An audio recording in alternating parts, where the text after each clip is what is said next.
Can you hear me? Yeah? Can you hear me? I can talk about anything or nothing. So we can sit for meditation for 1 hour if you want. Or I'll share with you my story. Sure. Yeah, that's what I thought to do today. Please welcome everyone. If you stand, you can sit. If you sit, you can lie. Enjoy, relax. And we have 1 hour, more or less. First thing I want to do, as we do every morning here at the Being Field, the Being Gathering actually, is light up smudge sage stick, just to purify the space and to call, to open the portal in the 4 directions.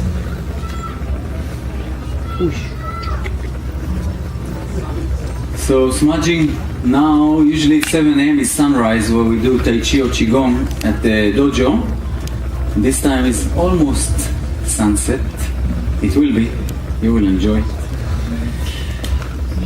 So blessing on your arrival here.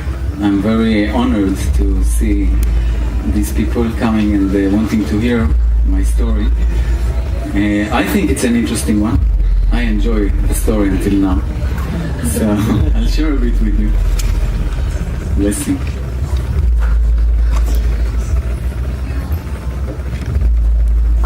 The original or formal title of this talk was Walk Awake or Living the Dream. And why I thought to call a talk like that? Because we all have a dream.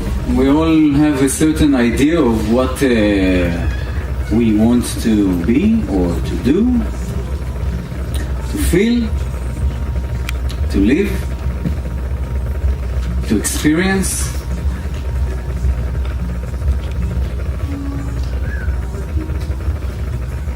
And I found that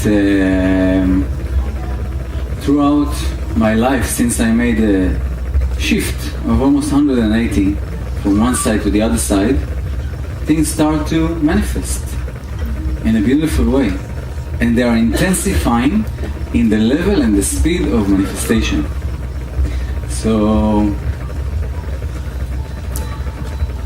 instead of sharing with you what I realized, and now I usually basically teach and live, which probably you already heard about good food, nutrition, exercise, meditation, all that.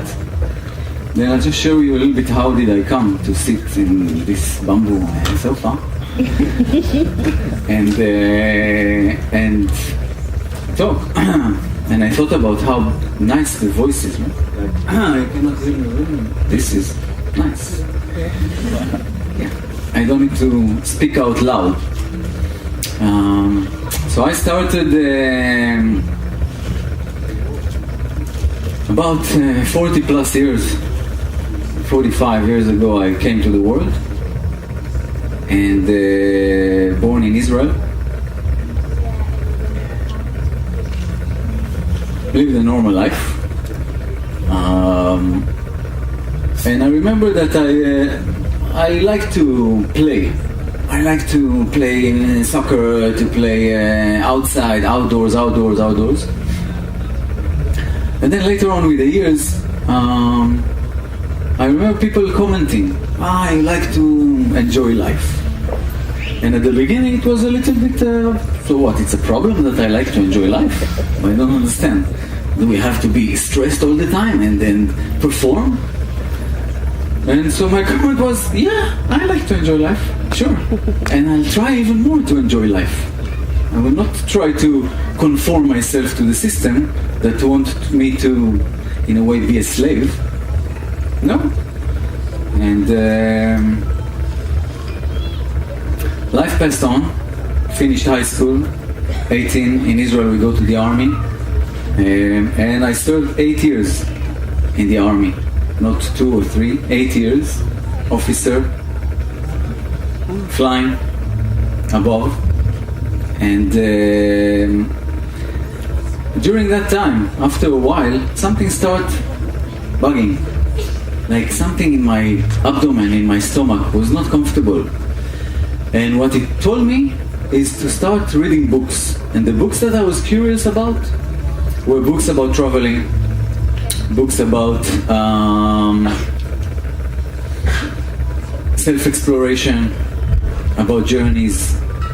Also listening to music with this type of, like we have in Israel, the local Bob Dylan, Ehud Banai. Who knows Ehud Banai? Anyone? Only one here. Okay. Anyway, beautiful songwriter and amazing singer, ballads, talks about traveling all the time, but songs that connect to the soul and the heart in a way, and it really attracted me. And me and spirituality were like completely the opposite. I used to go to bars and enjoy really life on the superficial level, like full on really, and it was fun. But something was missing, and that missing thing started to bug me from inside. So, in Israel, usually after the army, everybody flies somewhere. You fly east or you fly west. You go, you take a backpack, and you go explore. And for me, Asia was the calling. It was a very strong calling. It actually started a bit earlier, because as a child, I wanted to practice some type of martial arts. But I didn't like fighting. I didn't like hitting, like karate, like kicking someone or being kicked. I said it's not for me. So, at the age of 24, something like that, I saw a friend moving very slowly in the park with another guy. And it really attracted my eye, my vision. So I went and I asked him, what do you do? What is it? And he said, Tai Chi. I said, really, can you teach me? He said, no, I cannot teach you. There's a center. Go and study. Go and try. I said, okay. I didn't know what Tai Chi is. I had no clue. I just saw very slow motion, but looked very beautiful, very graceful. And I said, okay, I will try. And I went to the center the following night, and it was amazing. Seriously, one of the things that I cannot forget, because I saw in a hall probably the size of this dome, a group of 50 people from the age of 16, a child, to the age of, I think it was 80-year-old guy, and all the range of people in between, all doing the same thing. The same movement, very graceful, very gentle, and people who didn't know much, they went backwards and they learned a move, and there was the flow. And I was so curious after, how can it be that like this type of gap, people practice the same thing? So I asked those people. I'm curious in my nature. I recommend you, be curious. And the 80-year-old guy said, 3 months after I started practicing Tai Chi, my eyesight got so good that I didn't have to go to a surgery. And the young man, I didn't ask him, I asked really muscly dude, like full-on muscles, and he practiced this soft art that looks even a little bit feminine. I said, what do you do here with all your muscles, and what's going on? And he said, I've been 15 years doing Kung Fu, 10 years before Jiu-Jitsu, and I realized that after all these external martial arts, Tai Chi is the best. So why is the best? He said, because it's the combination of force and gentleness, which is something that the further we go in age, our body likes better. And I was convinced. Next day, I signed up. 4 or 5 times a week, I would go there and learn Tai Chi because I decided. So there was no question. I finished my work or whatever it was and drove to the center, 2 hours of practice every day, and the weekend I practiced myself in the park. And then it took me half of the time where most people used to go and learn, just half of the time, and I received this. It was 108 step form. 108 steps to memorize by heart. Who did the Tai Chi this morning with us? Okay, we did only 8 steps today, and it was pretty fast. And I don't know what you remember from those 8 steps, but even 1 is okay. Yeah, ball of energy above the head. That was actually 0. So it was very beautiful, very long, 108 steps of Yang style, the traditional form of Tai Chi, and I took it with me, as if I put it in my bag and took it with me. And where did I go? 2 weeks after I finished my army, my service, I told the country, thank you so much, I gave you 8 years of my life, it's time for me to start exploring. So India was the call, and Tai Chi connected me to the Orient, to the Oriental roots of, this mystical movement. I still didn't really understand what it is exactly, but I decided to go and explore deeper. So I went to India. India, my love. Hi guys. India is an amazing place. If you want a real teacher, go to India. Who was here in India? Yeah. India is really amazing. Some people after 1 week say, oh, this is too much for me, and they disappear, they go to Thailand or somewhere. And the rest, take it. Eat the samosa, drink the chai, and start exploring. So the first thing I did was took off my watch and I said, bye-bye, thank you. It was one-way ticket. I said, I don't know when I come back, I just know where I'm going. And I went to India. By the way, this is my watch now.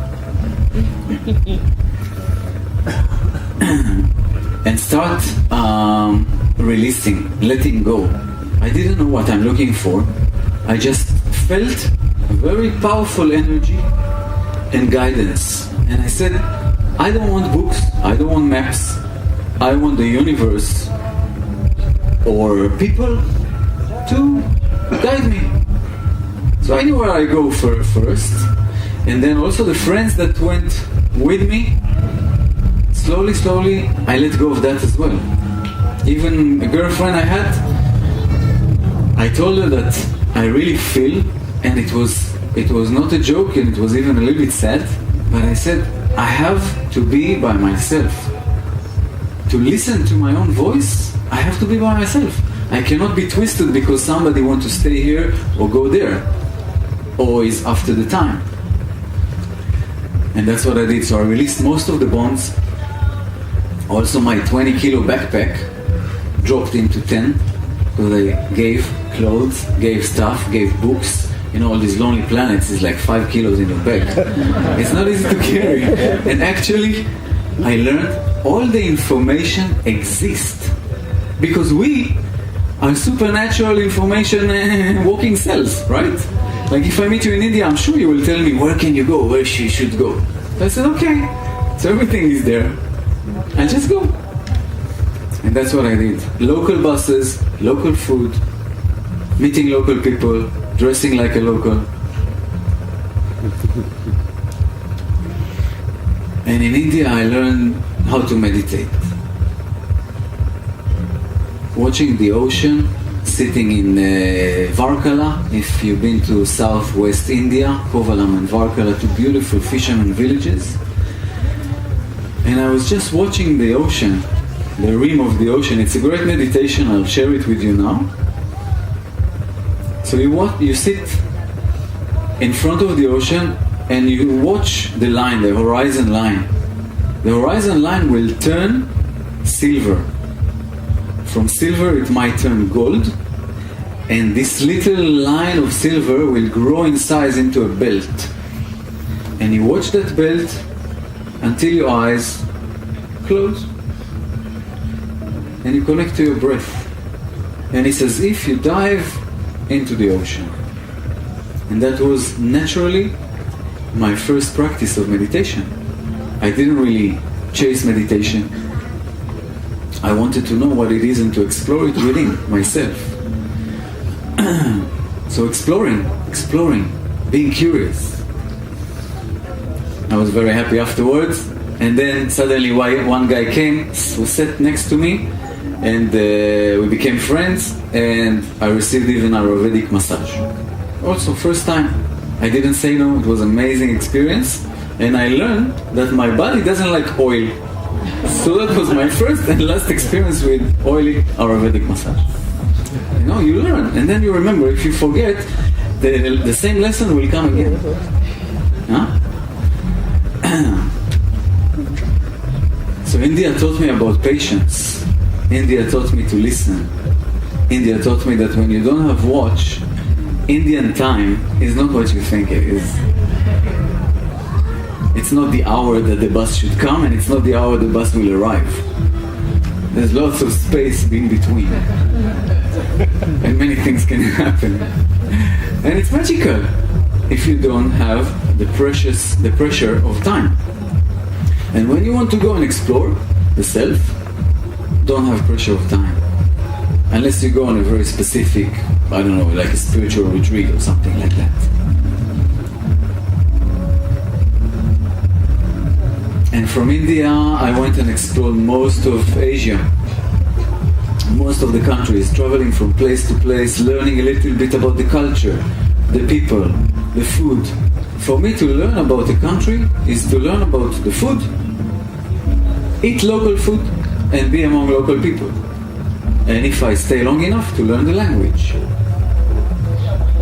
We may think that we have limitation of cannot absorbing or not being able to learn a new language.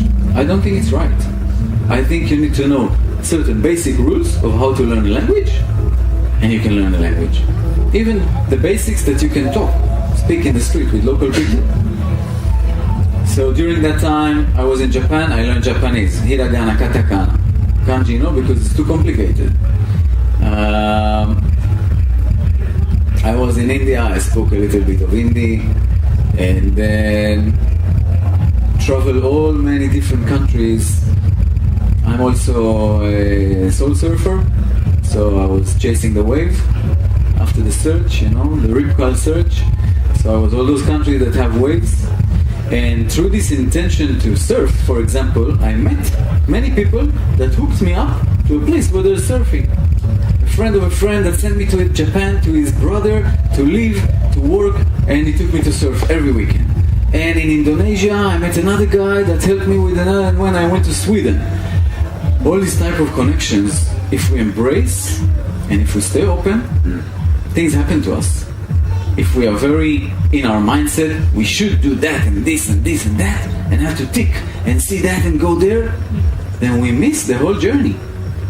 You know?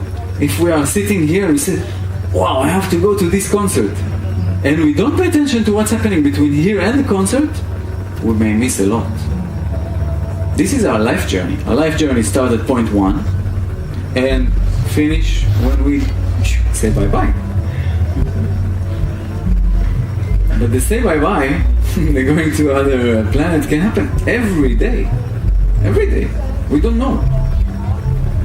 So what is more important than enjoy the way? The journey. So after 14 months of traveling Asia,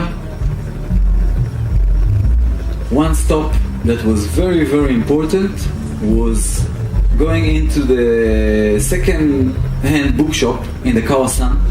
You know the Kawasan Street? Bangkok, Thailand, where all the backpackers are. Many second-hand bookshop. I went inside. I don't know even what dragged me to, but the first book I saw, tiny book, I pulled it, the Tao Te Ching. Anybody knows the Tao Te Ching? Yeah.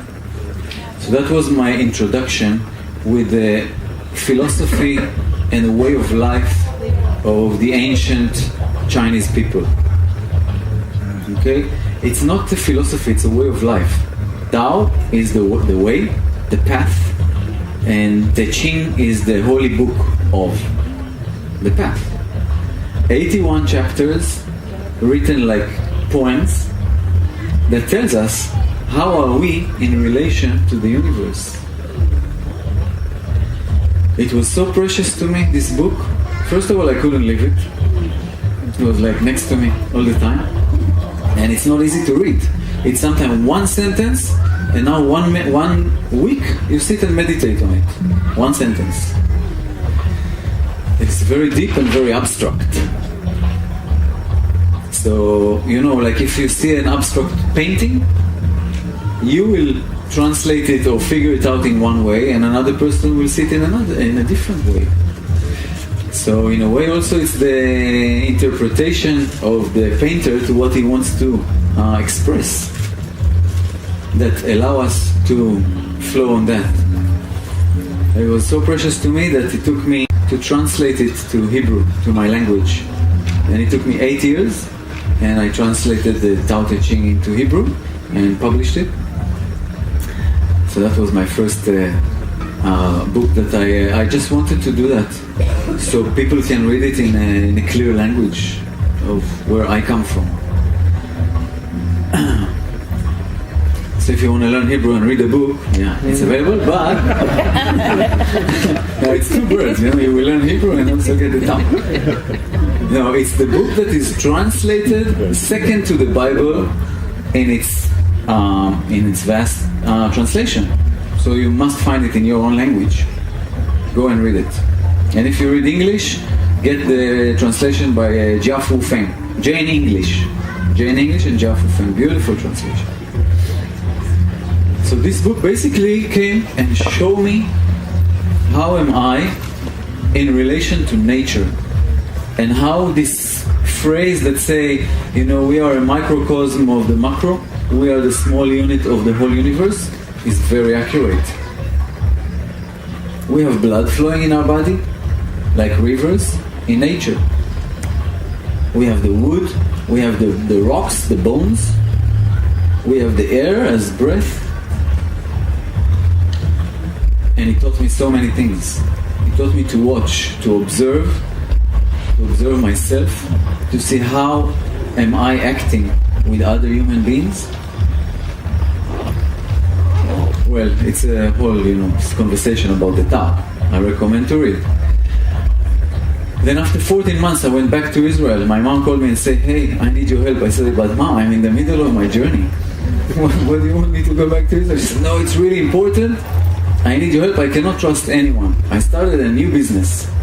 I said, "Okay, if Mom is asking me after 14 months that I haven't been home, I'll come." So I took another month and did a little bit here and there and there and there. And then I went back because, it's a good thing. It's not like, I'm sick, then I would take an airplane probably immediately. And I came home and I did another year of service. It was really service. I did not really enjoy it. I didn't receive anything, but was helping a certain project that was important to a precious person to me. And once the project was running, I said, "Thank you, I had enough, I need to continue." Yes, continue my own exploration. And the beautiful thing, that's where the manifestation started, because already then the Tao Te Ching was, the way was pumping in my body. The Tai Chi as a practice was essential part of my life. And practicing something like that opens your channels. Open the channels of energy, allow blood and chi to flow, allow your mind to stay fresh. Within that year, a really strong question started to really disturb me again. Where did it come from? Somewhere from inside here, I don't know. I just felt it, and it was very clear that I have to hold this question. The question was, who am I? And why am I here? Why? Please tell me. I want to know. If I don't know, I feel disturbed. I don't feel comfortable. I can enjoy life, but it started to be boring. I was in a festival on a river in Israel, and I had two little booklets. One was bridge, and the other one was Chinese medicine. The bridge I was already practicing, so I put it aside. I opened the Chinese medicine booklet, and it said, Chinese medicine is a way of healing that expresses yin and yang. When yin and yang are in balance, there is health. What way we use? Simple needles made of titanium or metal. And I said, wow. My intention for my life, without even knowing my purpose or mission, was like this. Look at that. My mom is a scorpion. You know scorpion in the zodiac? What's one of their quality or character of scorpions? Who knows? Who's a scorpion? Ooh la la. Okay.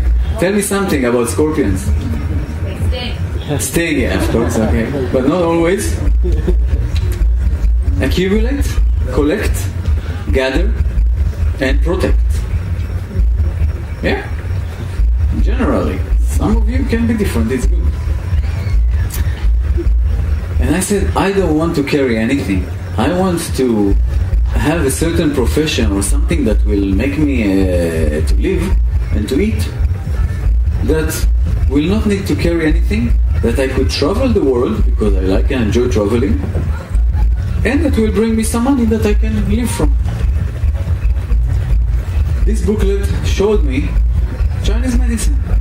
And first of all I said, wow, I can help people, which was my second understanding of my mission in this life, to help human beings somehow.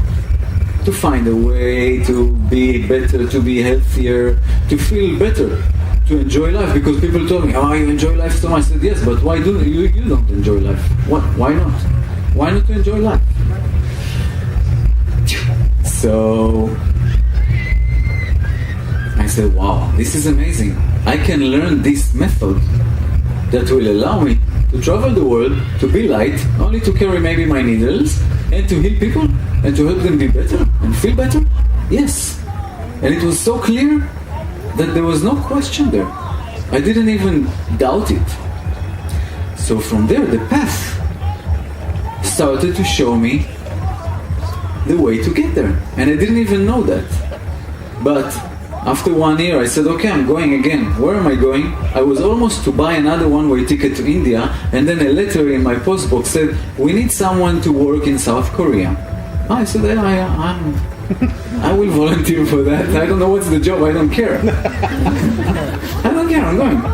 South Korea, it's near China. It will allow me to tap into Chinese medicine, Korean, Japanese medicine, whatever. So I went. So 2 years I worked for this company, high-tech, which was completely not my field anymore. I didn't care about high-tech anymore, but I learned what I needed to learn to perform, and it was perfect. The rest of the time, I built my life.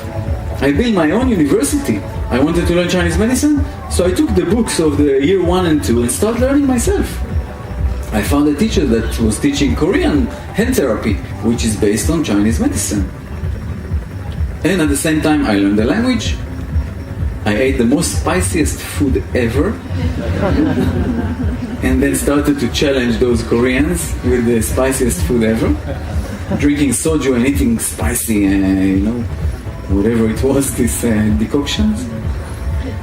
And practice Taekwondo. Why not? Taekwondo is a martial art. Now I felt more comfortable with martial art. And another thing, I said to myself, I don't go to the South Korea if I don't find a Tai Chi master. I went, in the first week, I found a grandmaster, not a master. I found a grandmaster, and I came and I said, can I study with you? He said, yes, come. I said, okay, I'll be here in 1 month. I went back to Israel, packed my bags, and went to South Korea. So you see how the intention brought me constantly refresh and allow me to learn more. And learning and understanding that we never know everything keeps us young. That's a fact. Our cells always generate, regenerate, and refresh themselves. So I was 3 years in South Korea, and I did my black belt, practicing with 15 and 12-year-old kids that kicked me and this and that, but it was okay. I managed, I challenged them as well, and learned many things. And why? Because I decided that this is what I want to do. It was like my own mission. I didn't have to. I could just have fun and enjoy life there. But it was not sufficient for me. I said, I want more. Why? I don't know, but I want more. So after accumulating those elements, I said, okay, now it's time to actually study Chinese medicine properly. So I opened the globe and I said, where can I study Chinese medicine? And I searched for the top places to study Chinese medicine. I don't know why, but cities that started with S. That was Singapore, Sydney, San Diego, Shanghai, all those. And Sydney got my attention because there's surfing, people speak English, it's easy, other language I need to learn. And the teachers were really good. Half of them were Chinese. So I went and I did 4-year course of Chinese medicine, studying like a nerd. I said, I don't care. I'm like not double, but 10 years older than all these guys, just finished high school, 18 years old. Their mind is so sharp and crisp.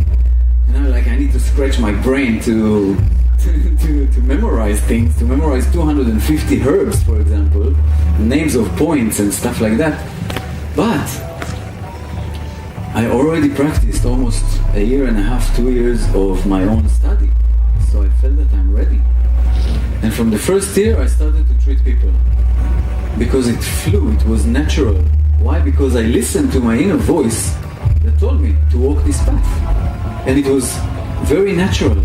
So when we listen, and we trust, the most natural thing, which is also very accurate, happens, and also it starts to fulfill your true potential. And it was amazing because the feedbacks were so supportive, that it just pushed me to continue. So I opened the Tai Chi, then I was already like 15 years old, my Tai Chi practice. I opened a little school, I had students, clients, and life was just amazing there. From there I went to China to complete the degree. And why did I go to China? A month before, I said, I need a teacher. We have this time when we say, okay, we think we know now, it's a little bit boring life, and what can I do now? Seek for a teacher. Even if you don't know what teacher, ask for a teacher. So I asked for a teacher. Who came? Daisy Lee, this beautiful half Chinese, half American lady, into my Tai Chi school with a Qigong workshop seminar, and she gave me a gift, a DVD. I opened the DVD, I put it in, it was still the time when we had these machines and the DVD was running. Now it's really hard to find them. And who was there? 3 masters of Qigong. 1 old lady, 1 young military man, and 1 old wizard. Immediately as I saw this old wizard, I said, I want to meet him. I need to meet him. I'm going to meet him. And he just said he lives somewhere in the suburbs of Beijing. That's it. His name, Master Duan Jilian. And I asked her, do you know him? Do you know where he lives? She said, no, I don't know. My friends sometimes go. And then I said, okay, let's see what the universe and how am I pointed. But, and this is also a very important point to remember when you walk the path, to reduce expectations. If I would expect so much to meet this master, this old master, and I would not, I would walk with lots of frustration. And I don't know, maybe anger will develop, something, So I said, I hope to meet him, and that was my intention, my wish. I came to Beijing, started the practice at the hospital, doing Chinese medicine and Western medicine at the same time. And, hi darling, you look for someone?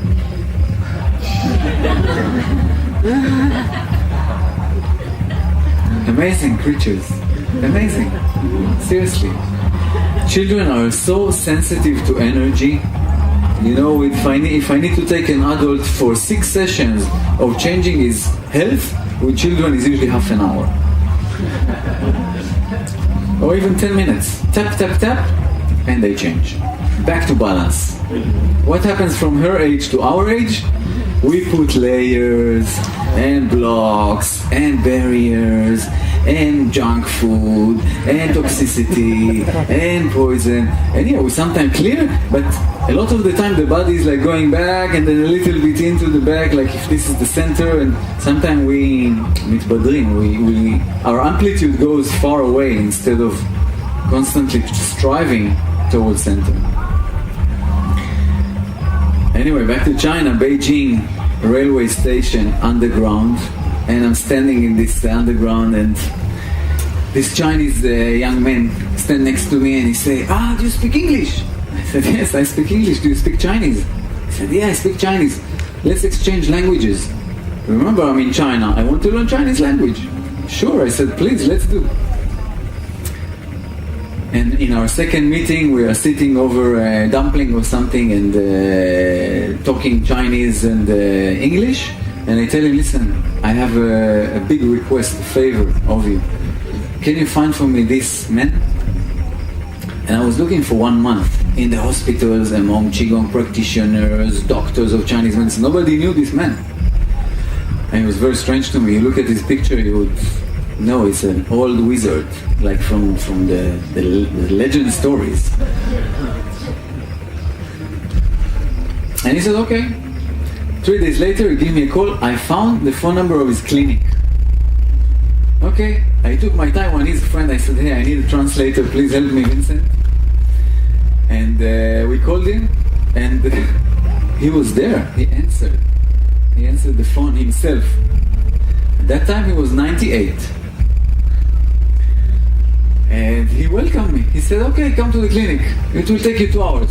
I took Vincent, it took us 4.5 hours to reach from the center of Beijing to find his clinic, with changing 3 buses and a railway, and we got confused and very uncomfortable. We came to the clinic at 1:30 instead of 10. And he was there. He saw me, he somehow recognized me, and he went to his room. He brought 2 white gowns of doctors, say, and he said, wear that. Come, look what I do. And he took there's classic 9 needles in Chinese medicine. He had all of them in his sweater, above the white thing. And he pulled them and he started putting needle in a patient that was in the room back then. And he let me feel the points, and he let me put 1 needle in. And it was for me shocking. Like, this master doesn't know me at all. And he gave me so much allowance and respect.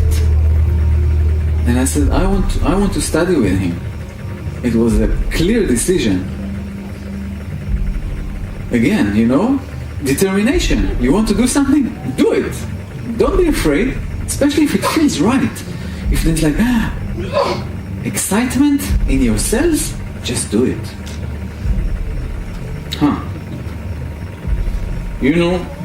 Nike made a logo of Just Do It. So I was following the Just Do It. And after a while, after the Just Do It, just do it, I said, but sometimes I just want to be. So I made a sticker, Just Be. And if you want the sticker, it's there later. You can have a sticker of Just Be to remind you. Okay.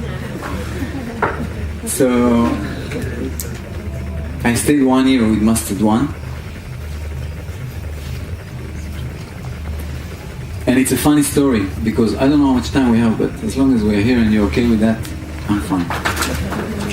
So, the classic story of a Chinese old wizard master and a student. And if you don't know this story, I recommend you to listen, because maybe one day it will happen to you. The classics in China that the master first say no to a student. So you come and you ask, sir, can I study with you? And he looks at you and he said, no, I don't teach anymore. And it's like, but I see a student from Greece here. So I didn't say anything. I said, okay, I'll wait. I'll show my respect and I'll show my dedication. So I was every morning almost driving or taking those buses and trains 2 hours. So it dropped from 3.5 to 2 because I knew the path. 2.5 hours every day to the clinic, just to help. To clean the floor, to sweep the floor, to make tea, to look, just to observe his moves, to observe how they prepare the herbs and everything like that. And then a week or a week and a half later I said, master, in less than 1 month I finish my course, and I would like to come and learn with you. No response. He didn't even answer. He was like, I said, okay. I don't know, maybe he's busy. And he was very busy. Like, we were seeing clients all day until 10 p.m. every day. Third time, a week before I left, I didn't know where am I going. Like, I finished my practice and I really wanted to stay with him. And I asked again, third time, Master, in 1 week I finished my course. Can I come and stay? I can take a hotel or something around and just come and... And he said, okay, bring your luggage and come. I was like, no, yes. Yes. I didn't know how long I'm going to stay. I didn't care. I wanted to learn what he can teach me. My main focus was Qigong, because he was a grandmaster of Qigong, holding a lineage of his own family from the 4th century. It's called Wu Ji Qigong. Wu Ji, there's 2 Wu Ji. One Wu Ji is the 5 animals, Wu is 5, and the Wu Ji that he was teaching is the primordial chaos Qigong. And it was such a magical form to me after exploring, I don't know, several tens of forms of Qigong, because it was in a way like the chaotic movement in nature. I learned 18 movements that were connected with the natural flow of whatever my body feels to play or to practice, it's right. There's no judgment. There's no, you have to do it this and this and this and this and this. Only within each posture, we need to do it accurately. And day by day, time by time, I learned this form. And I was not passive. I was active in learning that. Why? Because if I would be passive and wait for my teacher that is so busy to treat people to learn, I would never learn it. So every morning, after I sweep the floor, go and bring tofu and bread and make some tea for him, and he's sitting rolling, putting the tobacco in the pipe and lighting up his pipe like this and smoke the room. I started practice in front of him, just so he can comment on what I do right and what I do wrong. And I received willingly his screaming, his shouting, his anointment of how I do what I do, because after he stood up and he showed me where am I wrong, how it should be. And that was my practice. I learned calligraphy. I learned with him Chinese language, obviously eating the food. Baiju. Anyone knows Baiju? Yeah, good. We will not tell them. Anybody wants to know? Yeah. Baiju is rice wine made of potato? No, rice. Rice wine made of rice, 55 to 65% pure. And my master used to take those bottles that we ran when they were like almost finished. We ran to the supermarket, got those bottles, poured them into a big jar, glass jar, mixed or soaked with Chinese herbs. So they were like roots of dangwei and renshen, ginseng, and all sorts of good roots. And we used to have a little shot every lunch, with lunch. And I learned from him to bless over the food, to give respect to what we eat. Before meal, there was like 5 to 10 minutes of blessing, of prayer. And it was amazing, amazing. Anyone who was in the clinic, including guests, were almost forced to sit down and eat with us. It was never like, wait, we are eating. It was, please join. And please join. No, please join. And they had to sit down and even take one noodle, doesn't matter. But they were part of the table if there were people in the clinic. So, an amazing year. Just about this year I can write maybe a book, including all the practices, breathing techniques, Qigong, art of living. He was, for me, a live model to see how is Tao Te Ching being practiced, how is Buddhism is flowing through him. Christianity. He was all of that. Very graceful, very gentle. And like a child. Like a child, you know. I saw him crying. I saw him getting angry. I saw him playing. Especially from 10 p.m. onwards, it was magic. That's where the magic started. Because then he would like go under the table. He pulled this megaphone and he started like that. He was singing like beautifully. If you go to my YouTube channel, Orpheus B, you will see him. I have a few video clips. I visited him last year. Last year? Yeah, last year was his last year. 110, he left the world. I was very sad, and I went again last time to complete the cycle to give respect to his family. I know his wife, I know his children, I know his students, and he gave me, when I left after 1 year, the what do you say, I don't know, certificate or the authority to pass on Wuji Qigong to other people, to students. And that's something that I teach today. And the Qigong class that we did, we touched a few of those movements of the Qigong. That was just China part. From China, I flew back to Australia, went to Byron Bay, and then I realized I like alternative people. I like those hippies, you know, in the streets, having fun, chill, cool vibes. But something was missing, and also I didn't know exactly what when I was there. But it was, for me, I like to explore more raw energy, and it was a bit too regulated. Even this alternative place, which is for me the best place in Australia. Anyone Australian here? Yay, Aussie. Yeah. So, yeah, it's a bit far for them to come here, huh? And after 2 years in Byron Bay, also running a clinic and this and that, I continued back to Israel to find my life there. And then, after 12 years of practicing Chinese medicine, a deep call for shamanism came. And I didn't know anything about shamanism. I was like, what is shaman? What is this word? What is this word that people are talking? Who is a shaman? What is a shaman? Okay, I want to know. And I was in my clinic in Israel one day, and a friend of mine brought a friend, and she said, this is my friend, he's a shaman, you should meet him. So, came to my life again, another teacher, just because I was asking to learn, and another teacher.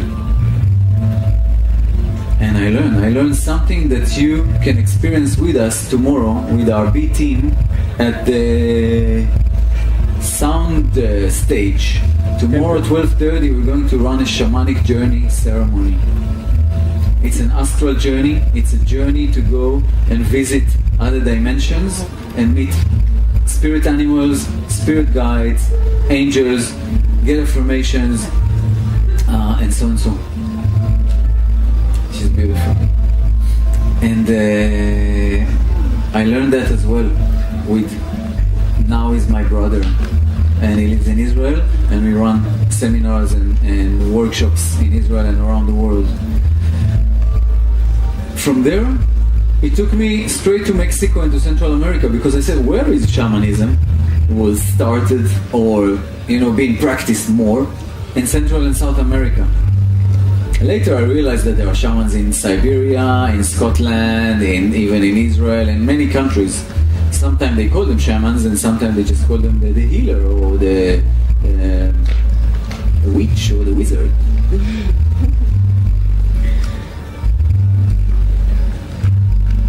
And my deep calling and the desire to explore brought me now with groups, that I was taking groups into spiritual journeys, because my spiritual practice became stronger and stronger and stronger.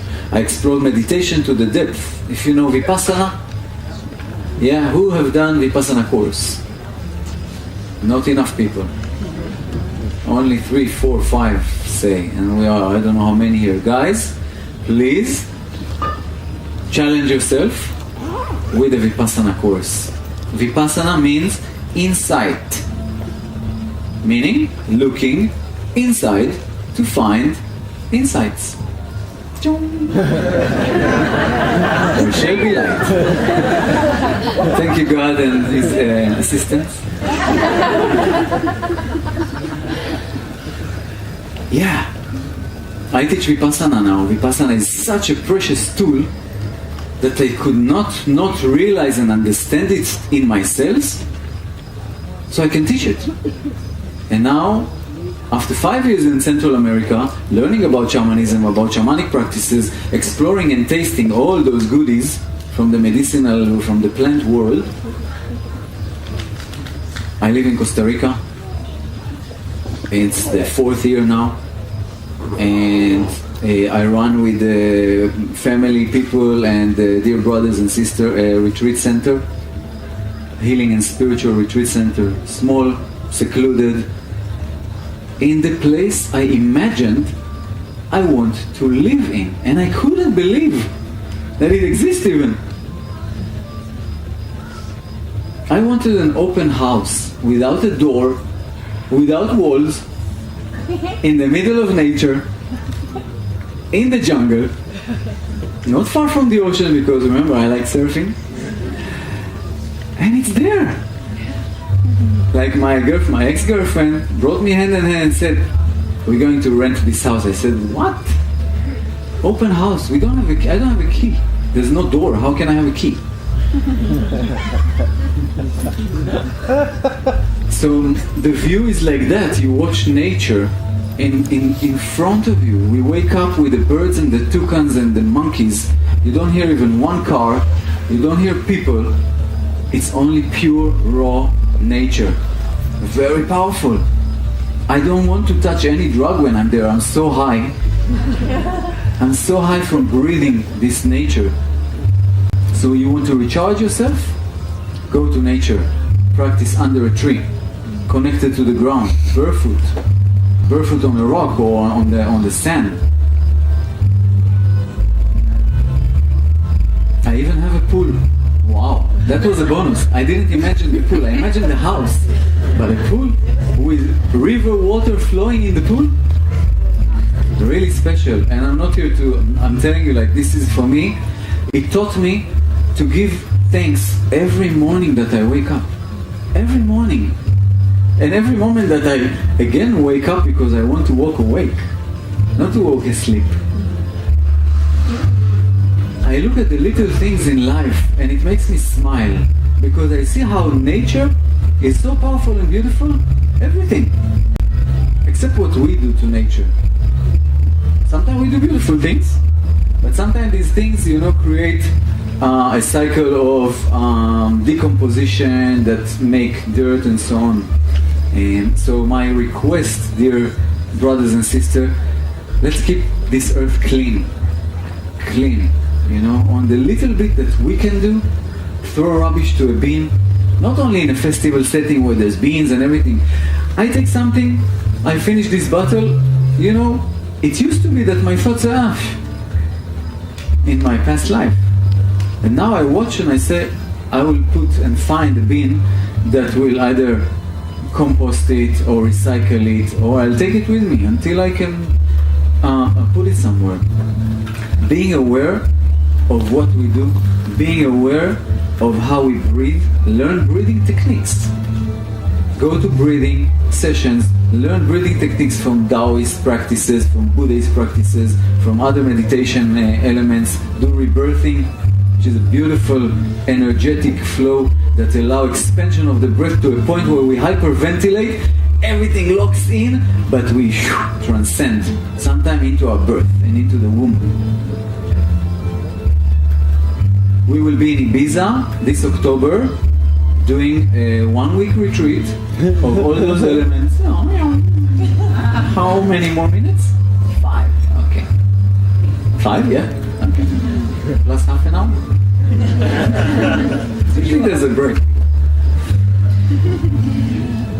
In October, Ibiza, shamanic elements retreat, combining now East and West. combining the meditation, the Tai Chi, the Qigong, the shamanic elements. The shamanic practices actually are not taking ayahuasca and go wild in other dimensions. The shamanic practices, first of all, teach us to connect to the elements in nature, which are fire, water, earth, and air. Each one of them is a teacher.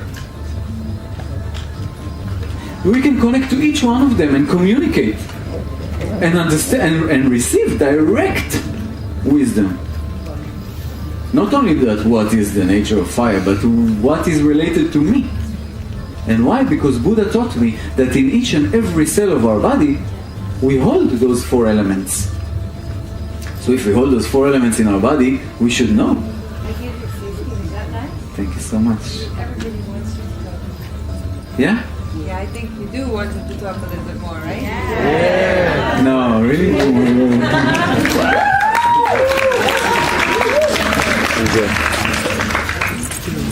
You see, they don't want to listen. No,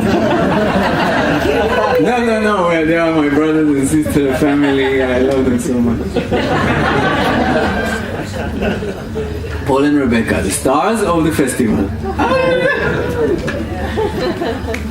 We will meet them in Ibiza. So, learning about those elements.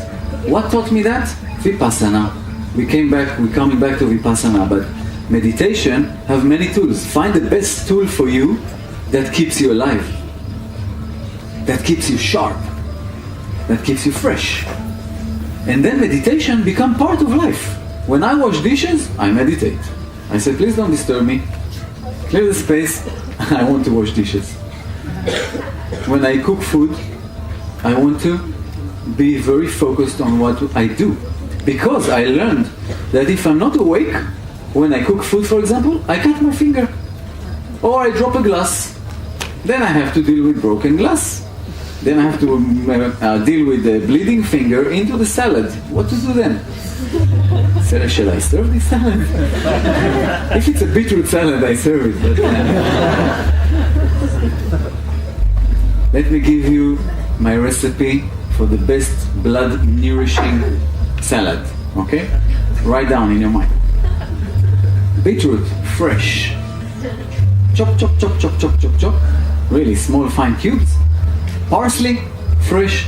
Chop, chop, chop, chop, chop. Lemon, olive oil. If you like salt, maybe a bit of Himalaya salt. Amazing salad to nourish your blood in your system. And you should know this. We always are lacking of blood. Blood is the element that moves chi, life force energy in our body. And we constantly spend it. We spend it on over-exercising, sometimes with over-sex, with different shifts of work, with over-stress, over-worry, overthinking. Women lose blood naturally every month. So nourish yourself with blood-nourishing foods. Blood-nourishing foods are foods that are naturally red. Berries, beet, grapes, all those. Okay, what else do I want to tell you? My life story is like that we reached Costa Rica, it's good, in 1 hour from 20 plus years. So now in Costa Rica, this healing place, it's called Be Home.live, and we practice there regularly the elements that keeps us awake and alive. And I recommend you to find those practices that are suitable for you. For me, for example, I found that I respect yoga, but I don't practice yoga. It's not for me. I like something more fluid, more flowing, like how nature moves, or in still. So that's what I practice and now teach, because after many years of practice, I feel confident to pass it on. But it doesn't matter. Inner practices that move the body is a machine, is a vessel, is a vehicle, is a temple. Do you want to ride or drive a rusty car that stops every 15 meters, or you want to ride a beautiful BMW fresh and new? Think about it. This is your body. this. Energetically is bigger, but physically, this is what we have. So if we move our joints, stretch our muscles, know how to breathe, bring pure food, fruits, water, all these juices into our body, we keep it strong for long life. Finding tools that reduce stress, like Qigong for example, like breathing exercises, like meditation, that teach us from 8 days. Now I designed a beautiful Vipassana course of 8 days. Yes, in silence. Vipassana is a silent meditation. You come and you don't speak. How beautiful is that? People say, but not to talk 8 days. You know, it's the easiest thing among the whole practice not to talk. Seriously. Why? Because when you stop talking, your mind starts talking. Then you have to deal with your own mind. You know how noisy the mind is? Oof. Crazy. People escape the Vipassana because they don't want to deal with their own mind. So only when you are ready, you can come.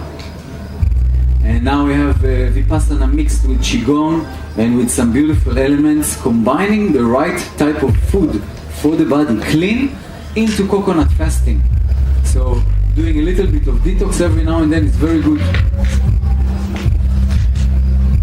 So find the exercise, find the movement, find the meditation, find some breathing, and find what makes you happy.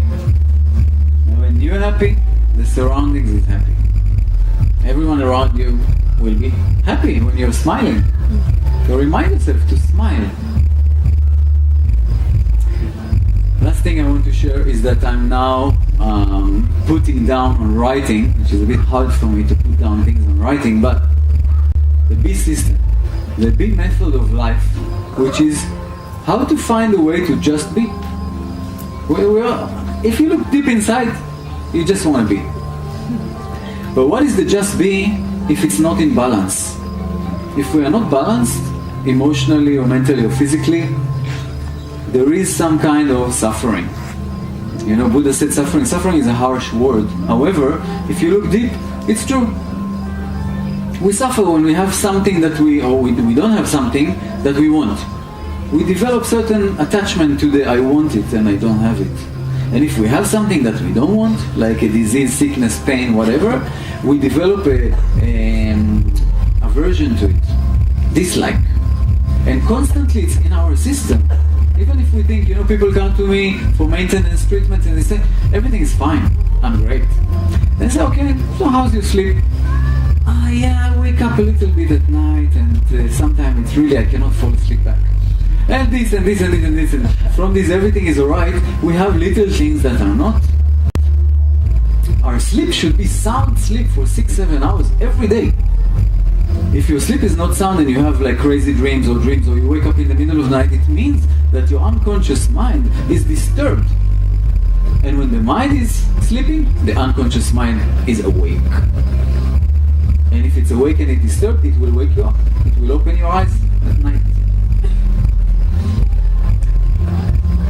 So this fan of the B method of looking at life, I shared with you a little bit, but it's composed of what I said at the beginning that I will not talk about the right type of exercise, the right type of food, which is individually correct, not globally. For one person, ginger is good and for the other is not. So I recommend not to take into your life things that you heard.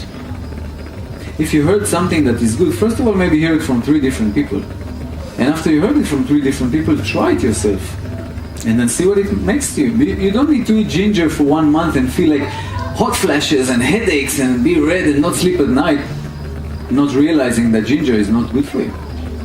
And some people just think it's good for me. I will take it, I don't care what the manifestations are. I will keep on taking this ginger. But it's not good for you. So,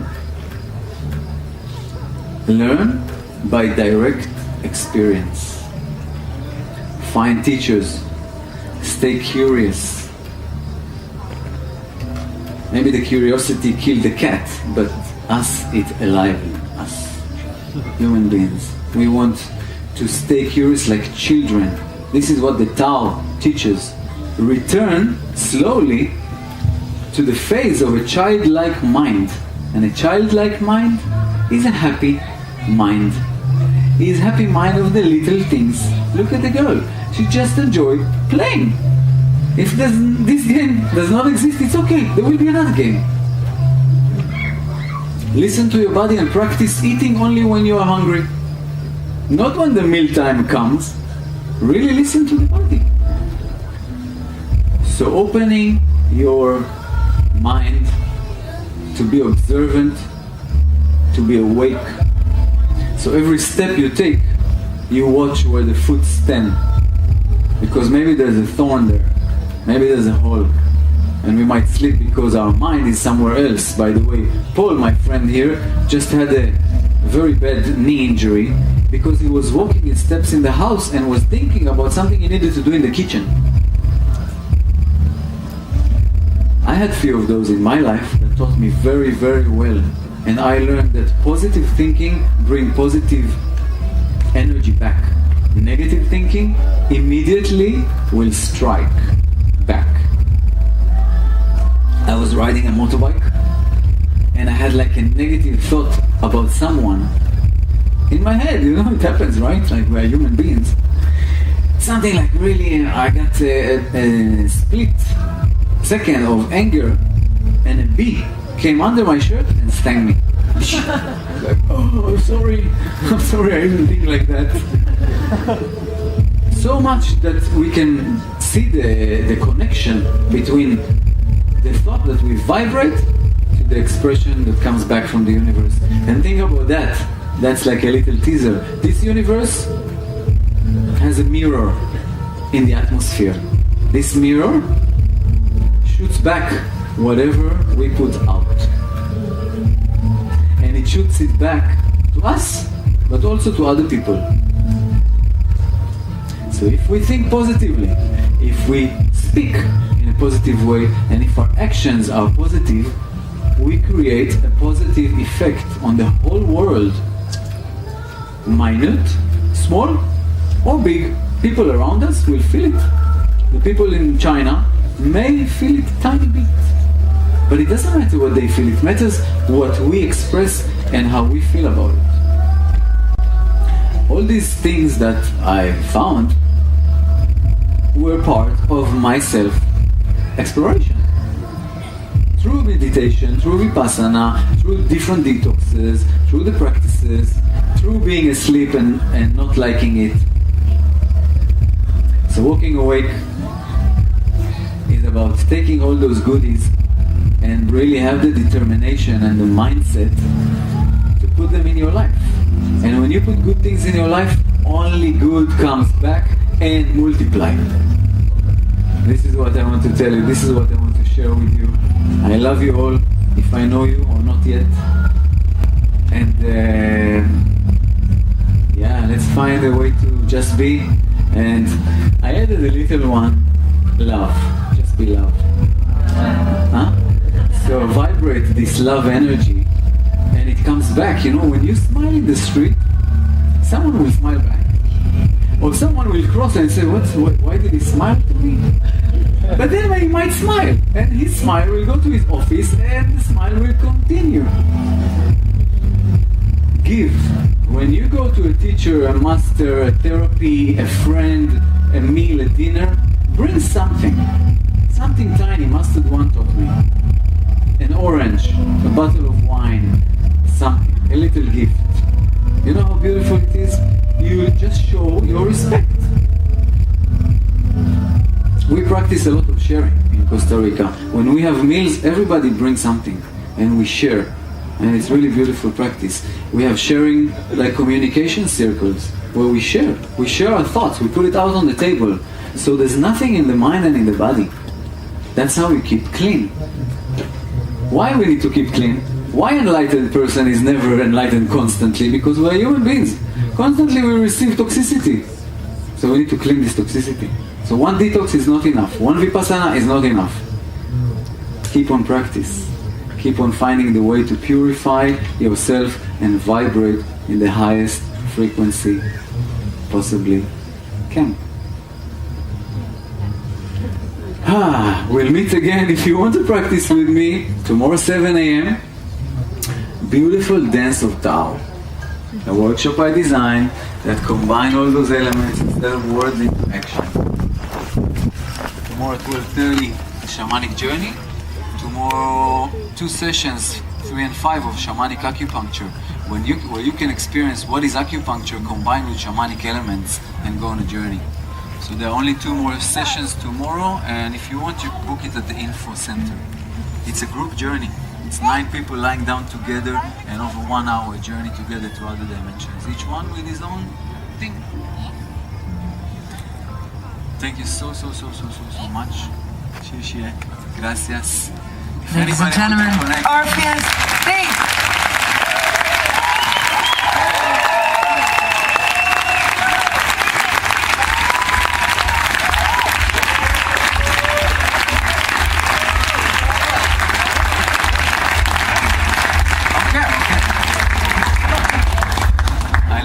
I love you more. If you want to write down your name, please, even at least your email clearly, so we can keep in touch and we can invite you to Ibiza and to Czech and to other places we go. And you can have a speaker. Yeah. Anybody wants to write down? Oh my God.